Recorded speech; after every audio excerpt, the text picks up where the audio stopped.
আসসালামু আলাইকুম সবাইকে। আজকে আমি যাচ্ছি মানিকগঞ্জের সাটুরিয়া উপজেলার বিখ্যাত বালিয়াটি জমিদার বাড়িতে। বিকেলের শান্ত পরিবেশ, খোলা আকাশ এবং প্রাকৃতিক সৌন্দর্য সব মিলিয়ে এই বালিয়াটি জমিদার বাড়িটি আপনি যখন দেখবেন যে এখানে এক অপূর্ব দৃশ্যপট তৈরি করেছে এখানে।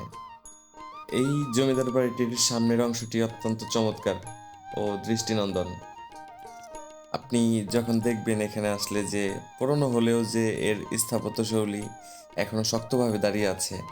এখানকার বড় বড় স্তম্ভ, কারুকার্যময় দেওয়াল এবং প্রশস্ত ফটক দেখে বোঝা যায় যে এখানে এক সময় জমিদারের কতটা প্রভাব ছিল।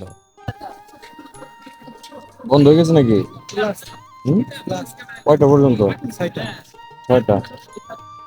এই জমিদার বাড়ির চারপাশে খোলা জায়গা এবং এর যে প্রশান্ত পরিবেশ সত্যি আপনাকে অনেক মুগ্ধ করবে। এ ধরনের স্থাপনাগুলো আমাদের ঐতিহ্য ও সংস্কৃতির স্মারক হিসেবে সংরক্ষণ করা অত্যন্ত জরুরি বলে আমি মনে করি।